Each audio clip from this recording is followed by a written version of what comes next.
I welcome all of you in this my video. So today we are going to discuss about the day 24th activity for the 9th class. So let's start. So now you on your screen you can see there is the activity number 23, which is for 24th July, and the activity is based on formal writing, that is emails, reports or biographical expressions, etc. So in this activity we are going to solve some questions regarding the formal letter. So there are some instructions you can see which are for teachers and parents. So you can read these instructions at your home. We are not going to discuss about it right now. So next you can see on your screen there is one structure, one format of a formal letter. तुमच्या स्क्रीनवर तुम्हाला जे आता दिसत आहे हे formal लेटरचं एक structure आहे, ज्यामध्ये सगळ्यात पहिल्यांदा तुम्हाला दिसेल की तुम्हाला तुमचा ऍड्रेस लिहायचा आहे, त्याच्यानंतर डेट लिहायची आहे, त्याच्यानंतर ऍड्रेस ऍड्रेस ज्याला तुम्ही पत्र पाठवणार आहात त्याचा address, then the subject, then सॅल्युटेशन.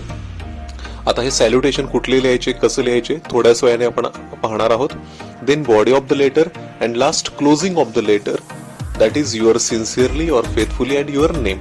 So it is the format of formal letter. So now you can see salutations. आपण salutations कोणकोणते यूज करायचे आहेत.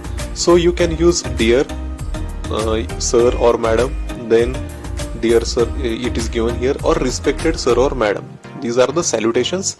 Beginning of the body of the letter, तुम्ही तुमचं लेटर कसं बिगिन करू शकता त्यासाठी काही एक्झाम्पल या ठिकाणी दिलेले आहेत, सेंटेन्सेस दिलेले आहेत. तुम्ही हा व्हिडिओ पॉज करून हे सगळे वाचू शकता, कारण जर मी सगळे वाचत बसलो तर व्हिडिओ खूप मोठा होईल. त्यामुळे तुम्ही हा व्हिडिओ पॉज करा आणि वाचून बघा.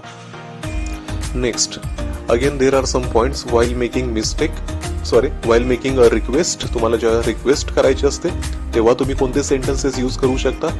And closing phrases also given here, as well as complimentary close. It is yours faithfully, yours sincerely yours. You can choose any one out of these three. तर हे जे तुमच्या समोर दिसते आहे स्ट्रक्चर, हे तुम्ही हा व्हिडिओ पॉज करून वाचू शकता. Now the instructions for the student. Understand the nature of the formal letter writing.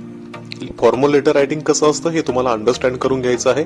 Rewrite the main parts of the formal letter. Formal लेटरचे मेन पार्ट्स कुठले कुठले आहेत हे तुम्हाला रिराईट करायचे, जे आपण आत्ताच पाहिले होते. कुठले कुठले होते? Sender's address, date, recipient's address, subject, reference, body of the letter and conclusion. आता जे ऍक्टिव्हिटी तुम्हाला सोडवायची आहे ती कुठली आहे? You have to prepare one letter. पण एक ऍक्टिव्हिटी इथं तुम्हाला ऍज सॉल्व्ड ऍक्टिव्हिटी दिलेली आहे, ती कुठली आहे बघूया. Write a letter to district health officer requesting him or her to arrange COVID-19 test camp in your area. आता ही ऍक्टिव्हिटी तुम्हाला इथं सोडवून दिलेली आहे. तुम्ही ही तुमच्या ब्रिज कोर्सच्या पीडीएफ मध्ये वाचू शकता, त्यामुळे आपण याच्याबद्दल जास्त डिस्कशन नाही करणार आहोत. So the activity which we have to solve, it is given here. Put students in a group of 4 and ask each student to write a formal letter to the yoga teacher to arrange fitness camp in your area. Students will write the letter and compare it with their group's mate. तुम्ही एक letter लिहायचं आहे जे कोणाला असणार आहे? योगा टीचरला तुम्ही लिहिणार आहात, आणि ज्यामध्ये तुम्ही त्यांना रिक्वेस्ट करणार आहात की तुमच्या एरियामध्ये सुद्धा त्यांनी फिटनेस कॅम्प घ्यावा. मग हे पत्र तुम्ही कसं लिहू शकता?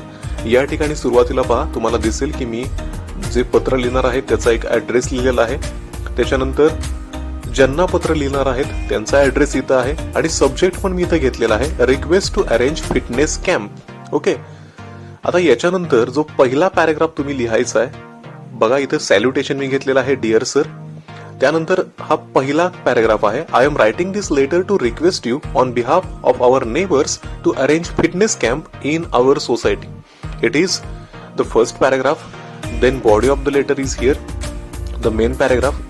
In this pandemic situation, it is become everyone's need to be healthy and fit. The practice of yoga which helps us to be healthy.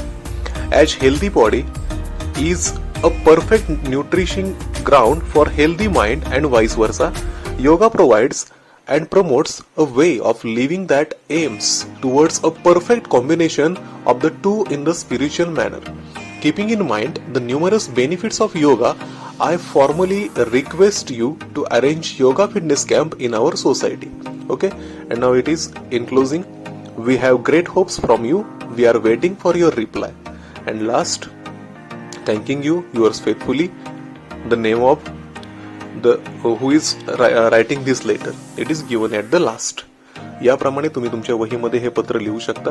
अजून एक पत्र तुम्हाला प्रिपेअर करायचं होतं. हे एक्सटेन्शन ऍक्टिव्हिटी मध्ये होतं. Write the formal letter to a local official as per your choice. हे तुमच्या चॉईसनं तुम्ही पत्र लिहू शकता. एक पत्र मी या ठिकाणी चूज केलेलं आहे. हे कशाबद्दल आहे? It is complaint regarding the inconvenience cause by प्रोलॉंग्ड road repair work. तुमच्या भागामध्ये जे रिपेअरिंग काम चालू होतं रोडचं, हे खूप लांबलेलं आहे, खूप जास्त दिवस चाललेलं आहे आणि यासाठी तुम्ही कंप्लेंट लिहिता आहात. हा व्हिडिओ इथं पॉज करून तुम्ही हे लिहू शकता. आता प्रत्येक लाईन मी वाचत नाही. हे पत्र या ठिकाणी संपतंय. तुम्ही हा व्हिडिओ पॉज करून लिहू शकता. त्यानंतर अजून एक लेटर तुम्हाला लिहायचं होतं. ते लेटर कशावरचं होतं? Write the formal letter individually to the sport teacher for providing sport equipment. तुम्ही तुमच्या स्पोर्ट टीचरना पत्र लिहायचं आहे की तुम्हाला स्पोर्टचे इक्विपमेंट पाहिजेत म्हणून. आता या ठिकाणी पत्र लिहित असताना मागचे जे दोन पत्र होते त्याच्यामध्ये मी पॅन्डेमिक सिच्युएशनचा, कोरोना सिच्युएशनचा समावेश केलेला होता. मात्र हे पत्र लिहित असताना तुम्ही ती गोष्ट डोक्यात ठेवू शकत नाही, कारण जर ती गोष्ट डोक्यात ठेवली तर आपण स्पोर्टमध्ये सहभागीच होऊ शकत नाही. त्यामुळे हे पत्र लिहित असताना मी या गोष्टींचा उल्लेख या ठिकाणी केलेला नाहीये. तुम्ही हे पत्र आहे असं लिहू शकता. लिहित असताना एक चेंज मात्र तुम्ही करायचा आहे. या ठिकाणी जो मी ऍड्रेस लिहिलेला आहे हा अंदाजे लिहिलेला आहे. हा ऍड्रेस तुम्हाला मात्र चेंज करायचा आहे. So you can pause here and you can write this letter also. या ठिकाणी आपलं हे पत्र संपतंय. So today what you will learn, जेव्हा तुम्ही स्वतःहून ही ऍक्टिव्हिटी अभ्यासाल, आता फक्त मी तुम्हाला लिखाण तेवढं दिलेलं आहे. ही ऍक्टिव्हिटी तुम्ही स्वतः अभ्यासायची आहे आणि अभ्यासल्यानंतर तुम्हाला काय समजणार आहे? Today you will learn how to write a formal letter. Formal letter कसं लिहायचं हे तुम्हाला समजून येईल. And then I learn about layout of formal letter. Layout या फॉर्मल लेटरचा कसा असतो त्याच्याबद्दल तुम्हाला समजलेलं आहे. मगाशीच आपण त्याचा एक लेआउट पाहिला होता, कुठल्या साईडला काय असतं ते. And last, learning activity, write a diary entry for class picnic that you went with your friend. आता याला स्टार आहे. It is your choice to write this or not. तुम्हाला लिहायचं असेल तर लिहू शकता किंवा नाही लिहिलं तरी चालेल. तुमच्या शिक्षकांना विचारून योग्य ती ऍक्टिव्हिटी तुम्ही सोडवा किंवा सोडवू नका, हा डिसिजन तुम्ही घ्यायचा आहे. Okay, so here we are going to stop. Tomorrow we will see the next activity. Thank you.